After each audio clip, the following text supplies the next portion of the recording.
Cuando se trata de ser iglesia, ni ser grande ni ser pequeño. La clave es el propósito que cumplamos cuando estamos haciendo el ministerio. De eso hablaremos el día de hoy. El reto de hoy. Acompáñanos en esta conversación dinámica para entender mejor cómo vivir nuestras vidas a la manera de Dios. Y toma el desafío para llevarlo a la práctica en tu vida diaria, aceptando el reto de hoy. Hola, ¿qué tal? ¿Cómo están? Somos Julio e Iván Contreras y te mandamos un fuerte abrazo, un mega saludo desde el reto de hoy en la producción de año 12. ¿Cómo estás, Zulito? Muy bien, día martes estamos conversando. Qué bonita sobre... tu camisa. Muchas gracias. Me gusta. Muchas gracias. Al que nos está escuchando por radio nada más, pues no sabe, o por Spotify, pero Julio anda una camisa de Colombia de un color que siempre me ha gustado, bien azul. Azul, sí, pero esta azul camisa eléctrico. No es solo azul, es azul. Azul. Mira, estamos hablando esta semana sobre... ayer yo te dije que era el peligro de la iglesia que crece, de una iglesia que crece. Pero no se llama así. Se llama el grave peligro de una iglesia que crece. Ajá. El grave peligro de una iglesia que crece es perder su propósito, como veíamos ayer, es perder el rumbo, el norte, de dar fruto para Dios, de glorificar para Dios. De llevar personas a Cristo y volverse centrada en sí misma, y entonces volverse una organización nada más, ¿verdad? Sí. Y todo lo que... Y a veces, fíjate, hace un montón de cosas buenas. O sea, yo estaba pensando después, pero una iglesia que crece... hace más obra social, por ejemplo. Hace un montón de cosas que no son malas, o sea, no son malas. Y tú podrías pensar, pero mira, esta iglesia hace tal cosa, hace tal otra, y hace lo demás, y produce tales cosas, ¿verdad? Y no todo es necesariamente como algo bien malo, ¿verdad? Porque vamos a ver en la parábola que vamos a estudiar en Lucas capítulo 13 que hay hasta unos demonios aparecen por ahí. Entonces, tremendo. Alguien podría pensar, o sea, que todas las iglesias grandes quizás tienen algo ahí de alguna cripta debajo de la oficina del pastor, ¿verdad? A saber cómo está, pero no, el problema es... Lenguas muertas ahí, algunas escrituras en lenguas muertas. Yo pensé que le habían cortado la lengua a alguien y dije, qué barbaridad, pero no, es tremendo, porque pueden haber muchas cosas buenas que no están, o que son humanamente buenas, pero que se ha perdido el propósito de este cuerpo que fue diseñado no para hacer cosas buenas humanas, fue diseñado para llevar a la gloria a Dios. Para llevar fruto para Él. Mira, quizás ese es el punto, ¿verdad? La iglesia está para dar fruto, fruto para Dios. Y eso está en las personas, que más personas se conviertan y que crezcan. Básicamente, hasta ahí. Y yo voy a decir básicamente, y voy a utilizar otra palabra que creo que debería gobernar lo que vamos a conversar el resto de la semana. Sencillamente. Sencillamente, porque básico suena como... Es lo fundamental. Sí, pero además yo creo que debemos mantenernos sencillos. Todo esto habla de mantenernos sencillos. Yo al estar enseñando Lucas capítulo 13 hace unos meses o hace unos años, un par de años en la iglesia, a una de las conclusiones que llegué y estaba tratando de compartir es que el problema de los cristianos es que no sabemos cómo ser grandes y conservarnos sencillos. Buen punto. Y ese es el desafío, o sea, el grave riesgo, el grave peligro de una iglesia que crece es que no sabe cómo conservarse sencillo. Yo te digo algo, entonces aquí yo tengo una fórmula, porque cuando una iglesia va creciendo, van surgiendo nuevos ministerios. Y entonces tenemos un ministerio para las mujeres, un ministerio para los niños, un ministerio para los jóvenes, un ministerio para los adultos mayores. Salimos a hacer alguna obra social. Entonces, cuando comienza nuestro ministerio, yo trabajo con esa parte y entonces yo le digo, ok, ¿qué es lo que queremos? Evangelismo y discipulado. Evangelismo y discipulado. Ok, y entonces, pero con los hermanos mayores, entonces queremos evangelismo y discipulado. Por supuesto, hay que darles cuidado. ¿Y qué queremos con este ministerio de obra social? Evangelismo y discipulado. Y con niños, evangelismo y discipulado. Y con jóvenes, evangelismo y discipulado. Entonces, es bien fácil cuando tú tenés claro qué es lo que... pero mire, nosotros quisiéramos hacer una cosa astral que no... Fíjate que ahí no cabe. No cabe, no entra, porque eso no es evangelismo y discipulado. Entonces, es una forma de mantener sencilla la iglesia. Aunque podría parecer bien exitoso. Y de repente somos los únicos en el planeta que lo estamos haciendo. Sí. Y nos trae mucha fama y todo, pero no hace evangelismo discipulado. Entonces no queremos hacerlo. Queremos ganarles para Cristo y ayudarles a crecer en su vida espiritual. Sí, creo que otra forma de decirlo y de lo que vamos a aprender. La vida cristiana es sencilla. Sí. Es sencilla. Y el éxito humano puede desnaturalizarnos. Sí. Ese es quizás... Importante esa expresión, éxito humano. El éxito humano puede desnaturalizarnos. Esa es precisamente, creo que es la lección grande de la parábola del árbol de mostaza. Sí. Y te voy a leer Lucas capítulo 13. Lucas 13, 18, es Jesús el que está hablando y dijo, ¿a qué es semejante el reino de Dios? ¿Y con qué lo compararé? Hemos estudiado esto en otras ocasiones. Sí. El reino de Dios es el dominio de Dios sobre nosotros, ¿verdad? No se refiere a un lugar específicamente, se refiere a que Dios está gobernando en el corazón de nosotros. Cuando se establece en muchos, entonces puede haber un cambio en la sociedad, ¿verdad? Y eso es lo que Dios quiere. En la iglesia, Dios debería gobernar. La iglesia debería haber una evidente manifestación del reino de Dios, porque Dios debería estar gobernando en todos en la iglesia. La vida de todos. Ahora, el reino de Dios es progresivo. Sí. No está totalmente gobernando mi vida ahora, debería gobernarla hoy más que lo que la gobernó ayer, de plano. Y debería gobernarla más mañana que lo que le gobierna hoy.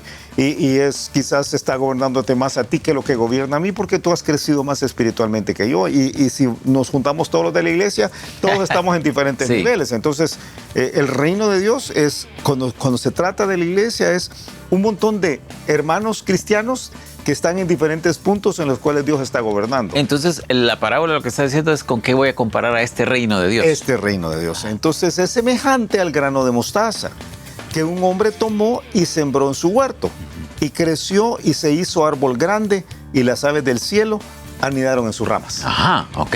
Esa es toda la parábola. Ajá, qué historia. Es toda la parábola. Ahí termina la parábola. O sea, la parábola es casi como... Ajá, ¿y entonces? ¿Qué es una parábola? La parábola significa lanzar a la par para entender el concepto. Sí, es una metáfora. Es una metáfora en la cual Jesús toma algo, bueno, no solo Jesús, pero en el caso de Jesús que usaba las parábolas, él toma una verdad que era claramente visible para todos. Entendible. Comprensible para todos.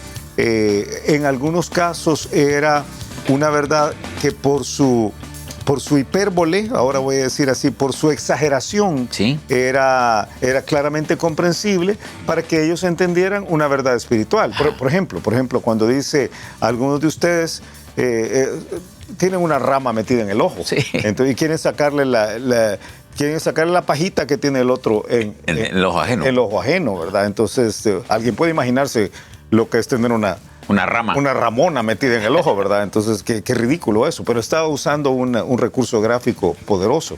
Eso es lo que está haciendo aquí en este caso. Lo que le está diciendo es, el reino de Dios es algo que comienza muy pequeñito. La semilla de mostaza. La semilla de mostaza era la semilla más pequeña conocida en el Medio Oriente. Es la semilla más pequeña entre las hortalizas, ¿verdad? Es una hortaliza, que es algo bueno que entendamos. Aclarar. Mide... Dice, algunos piensan que mide apenas, fíjate, pasa por el ojo de una aguja. Si tú puedes tomar una aguja, y alguna vez has tratado de enhebrar una aguja, ¿verdad? Cuando todavía podías, ¿verdad? Es tremendamente pequeña. O sea, tú estás diciendo que por el ojo de la aguja pasa la semilla. Apenas pasa. Podría jugar básquet con... Podría jugar bolos. Y entonces es un cuadro de la fe. Ok. La semilla de mostaza. Si tuvieras fe como un grano de mostaza, entonces puedes decirle a este monte, pásate a otro lado. Y entonces lo que está diciendo es un cuadro muy sencillo de entender, ¿verdad?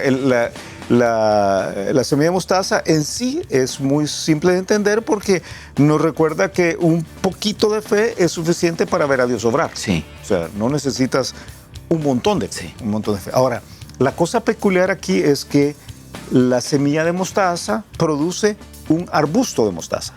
Eso es lo normal, lo natural. Sí.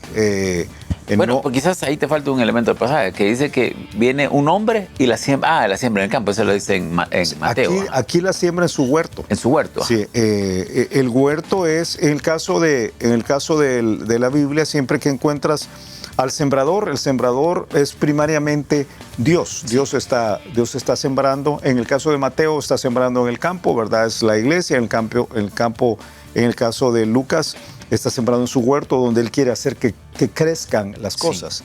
Sí. El huerto es el propósito que Dios tiene para cada uno de nosotros. Sí. Una vez más tiene que ver con el propósito, ¿verdad? Y por supuesto Lucas 17 ha dicho, o va a decir más adelante, si tuvieras fe como un grano de mostaza, podrías decir a este sicómoro, desarráigate y plántate en el mar y os obedecería. Porque la fe siempre nos permite acceder al poder de Dios. Claro, por supuesto. Entonces aquí es Dios usando la fe para que nosotros podamos acceder a su poder. Y es por la pequeñez de un grano. Dios ha dado a cada iglesia la posibilidad de acceder a su poder por medio de la fe. Sí. Y ayer lo decíamos, si tu iglesia tiene 5 personas, 50 personas, 5,000 personas, es lo mismo. Es lo mismo. Nosotros en Vida Nueva lo hemos visto a través de los años. Dios se ha manifestado entre nosotros de una manera increíble. No cuando ahora que la iglesia es de tamaño mediano, pero cuando éramos 15, o sea, 20 personas, así, eran muy poquitos y vimos a Dios obrar y nunca fue por nosotros, siempre fue porque Él tenía el deseo de manifestarse y siempre era porque Él quería ser glorificado. Claro. Lo que estudiamos ayer, sí. ¿Verdad? Algún día vamos a dar cuenta del fruto. Pero el problema de esta semilla de mostaza es que dice aquí de forma reflexiva que es este hombre toma la semilla de mostaza, la siembra en su huerto, dice que esta semilla creció y se hizo árbol grande. Uh-huh. Ok, yo no sé si vamos a tener el tiempo para desarrollar todo este pensamiento, sí. Pero déjame por lo menos comenzar. Número uno es que el verbo aquí es reflexivo. Se hizo. Se hizo. Se hizo un árbol grande. Sí, se hizo un árbol grande. Perdón, aquí voy a aclarar. Estás diciendo que la semilla de mostaza debería resultar en una hortaliza, en un arbustito. En un arbustito, sí. ¿Ibas a decir el tamaño? No tenía. Es un arbusto pequeño. Pequeño. Es un pequeño. Un arbusto, lo que nosotros veríamos como cuando vamos a algún huerto, alguna sí. hortaliza, ¿verdad? Sí. Entonces tú ves un arbustito que te llega hasta la cintura, quizás sí. un poco más pequeño. Ajá. Pero esta dice que se hace un árbol grande. Sí. Ahora pensemos en una ceiba. Sí. En un, no sé, menciona ahí algo. No menciona el tamaño, pero literalmente el término que dice, que utiliza es megadendrón, que está diciendo un arbolote. Un arbolote. Ajá. O sea, lo que hace es un mega árbol. Sí. Por eso te digo, como si tú conoces una ceiba o una mate, según cada uno está. Entonces, esta semilla que estaba diseñada por Dios para que llegara hasta cierto tamaño, para que produjera su fruto, para que cumpliera el producto de su naturaleza, el propósito de su naturaleza. Esta semilla, al estar creciendo, toma la decisión, ahora sí puedo usar ese término, de hacerse grande, uh-huh. de hacerse a sí misma un árbol que es grande. Y allí se pierde por completo el propósito. El propósito, sí. pero porque el propósito, perdón, sí. Siguiendo ahí la analogía, el propósito de la semilla, de la mostaza es soltar sus esporas para que haya mucha producción, sí, para que haya mucho fruto. Sí, es una forma de decirlo. ¿Sabes qué es una buena forma de entenderlo? Es que el hecho de ser grande no necesariamente implica ser bueno. No, correcto. Porque esa es como la manera en la cual... De medir el éxito en el mundo. Sí, pero para todo. Sí. O sea, para todo. Si yo soy más alto que los demás, me siento que soy mejor que los demás. Sí. Si yo tengo... Yo te pongo un ejemplo sencillo. Trabajamos con grupos pequeños en la iglesia y de pronto un grupo pequeño nos pasa muy a menudo, tiene 30 personas, 40 personas. Entonces decimos a veces al líder, miren, el grupo es demasiado grande. Hay que multiplicarlo. Sí, porque es básicamente partirlo, no sé cómo hablar, pero es partirlo en dos para que haya, no, es que tenemos tan buena comunión, porque de alguna forma han llegado a considerar éxito que el grupo es grandísimo. Pero no se cumplen los propósitos de un grupo pequeño. Sí, que es tener comunión, compañerismo, conocerse todos, que podamos estar de cerca atendiendo a las personas como se debe. Cuidarnos mutuamente. De pronto, en un grupo pequeño, mira, fíjate que del grupo somos 40 y solo nos llegaron 30. Ay, qué bueno que no llegaron nosotros porque ya no cabíamos en las casas. Pero realmente debería de ser, somos 6 y no llegaron 2. Qué triste, busquémoslo. Pero en todos los ámbitos del mundo, eso que tú estás diciendo viene del pensamiento de todos lados. O sea, si más plata es mejor. Si mi colegio tiene 500 alumnos y aquella escuela tiene 220, mi colegio es mejor que el tuyo. Sí. Si mi empresa tiene 1000 empleados y la empresa de aquel tiene 30, la misma que la tuya. Sí. ¿Verdad? Si en mi casa hay 8 carros y en la tuya hay 1, entonces mi casa es mejor que la tuya, ¿verdad? Si en mi casa hay 3 comedores y en la tuya solo hay 1, entonces mi casa es mejor que la tuya. O sea, el hecho de tener más y ser más grandes, de alguna forma pensamos que eso es mejor. Sí. Pero eso no es cierto. No es cierto. No es cierto. Y aquí es un caso en el cual eso no es cierto. No es cierto. Es cierto la cantidad y la calidad del fruto. La calidad. La calidad es lo importante. Y la cantidad. Cuando la calidad produce cantidad, es buenísimo. Es buenísimo. Pero el objetivo debe ser calidad, porque por otro lado, cuando la calidad no produce cantidad, hay un problema. Cuando dicen nosotros aquí somos una iglesia chiquita, no crecemos. No crecemos. Pero nos queremos mucho. Sí. Hay un problema. ¿Y por qué no crecen? Es que no le hablamos a nadie. Tienen 0 calidad, entonces. O sea, el ser pequeños en sí no es una cualidad. No, el ser pequeños y no estarse reproduciendo es un pecado. O sea, no lo digamos de otra forma. Es algo muy malo. O sea, que el que es orgulloso de que es pequeño, mire, hermano, somos 30 y tenemos tendencia a la baja. Entonces, eso no es porque todas miden unos 50 más o menos. Sí, eso no es bueno, eso es malo. Eso es un orgullo que no está bien. Pero porque la clave es yo voy a buscar dar fruto para Dios tanto como yo pueda. Sí. Pero cuando yo me estoy queriendo hacer grande solamente porque quiero ser grande, como el caso de la parábola, ¿verdad? De la semilla de mostaza, nos hemos perdido. Ahora, el problema aquí, fíjate, yo creo que no vamos a tener el tiempo.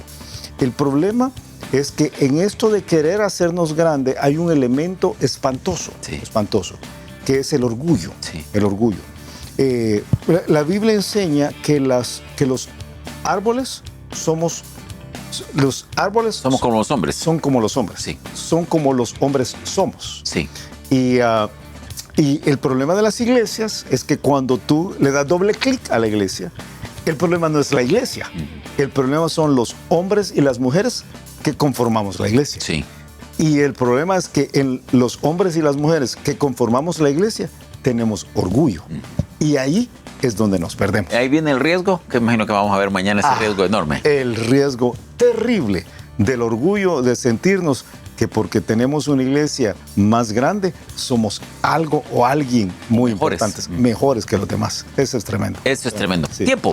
Escuchamos el reto de hoy. El reto de hoy es entender que la naturaleza de la iglesia para la cual Dios nos ha puesto es precisamente llevar fruto para Dios, que no hay nada que nos enseñe que el ser pequeños en sí y no dar fruto para Dios es algo que sea válido, que sea bueno, que sea espiritual. Y el ser grandes, pero ser de todas maneras personas que somos orgullosos, en el cual no estamos llevando fruto para Dios, tampoco es algo válido. Que Dios nos ha plantado en esta tierra precisamente para tener la naturaleza correcta, aquella en la cual nosotros damos el fruto que Él se merece para que Él sea glorificado de la forma como Él quiere que sea. Tremendo, tremendo. Y a ti que nos ves, a ti que nos escuchas, te animamos a que temas, como nosotros tememos ahora, para tratar de ser la iglesia, tratar de ser las personas que dan el fruto correcto para Dios. Que nos alejemos del orgullo, que es muy natural en cada ser humano cuando va creciendo, pero no agrada a Dios, y que nos enfoquemos en dar ese fruto que va a impactar a los que están cerca nuestro. Entender que ser grande no necesariamente es ser mejor, y ser pequeño no necesariamente es ser mejor. Sí. La clave es estar cumpliendo el propósito que Dios quiere que nosotros cumplamos. Que pases un excelente día y nos escuchamos mañana a la misma hora. Gracias por habernos acompañado y ahora te animamos a que aceptes el reto de hoy en tu vida. Nos encontraremos de nuevo en el reto de hoy.